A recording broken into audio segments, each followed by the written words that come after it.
नमस्कार आज्ञा। आज आम एमती एक आयुर्वेदिक प्रसिद्ध लता जातीय उद्भिद विषय जानिबा जहाँ आपणकर बाड़ी बगीचारे बिल हुड़ारे प्रचुर मात्रा देखा मिले। यार नाम है मूसाकानी मेरेमिया गैंजेटिका। यार पत्र गुड़िक देखा ठीक मूसाकान परी से यार नामटी एमती रखा जाइए। आसतु जानिबा यह केमिति चिन्हिबे। यह एक माटी रे माडुथिबा क्षुद्र लता। यार पत्र छोट छोट गोलाकार बा किडनी आकृतिर होता है। एथिरे छोट छोट हलदिया रंगर घंटी सदृश फूल फुटी थाए। यह प्रायतः उदाड़िया जगह बा घास पड़िया माड़ी थाए।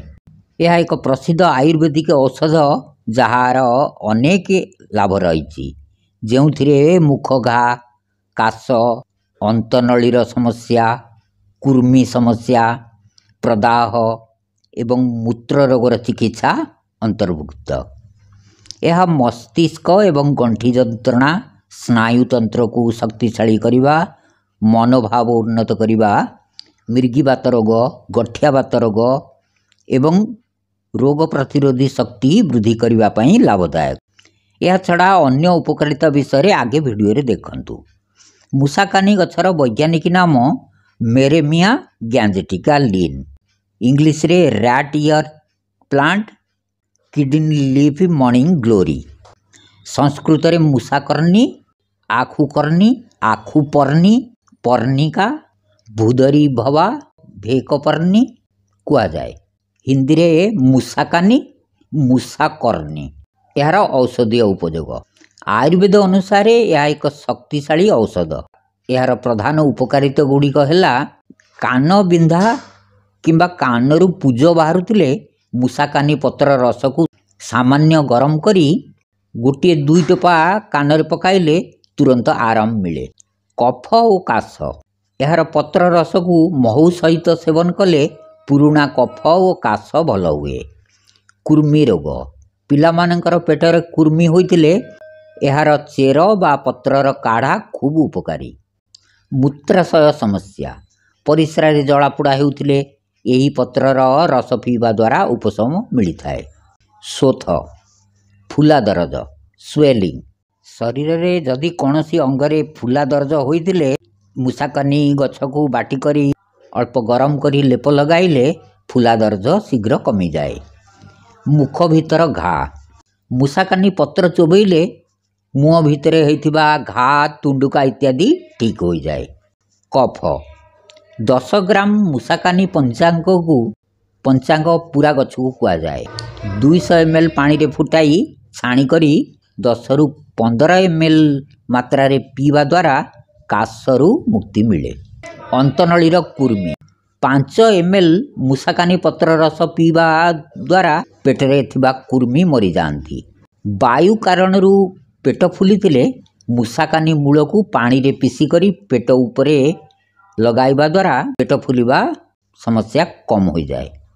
परिस्रा रोग मूसाकानी गछ को कला गोलमरीच सहित पिसी करी पीले परिस्रा रोग दूर हुए।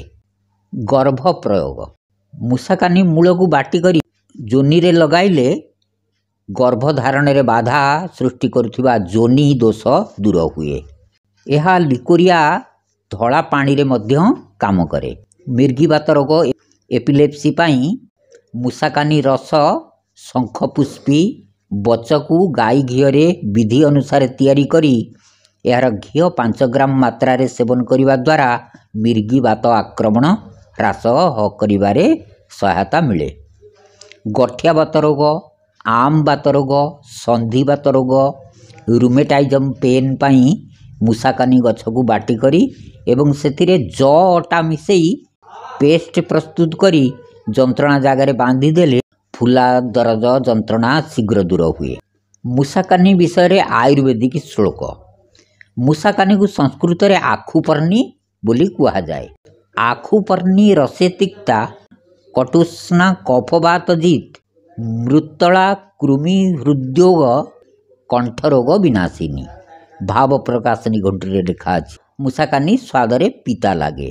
यही लतार मूल प्रकृति गरम हुए। एवं शरीरରୁ कफ और बात दोष को दूर करिथाए।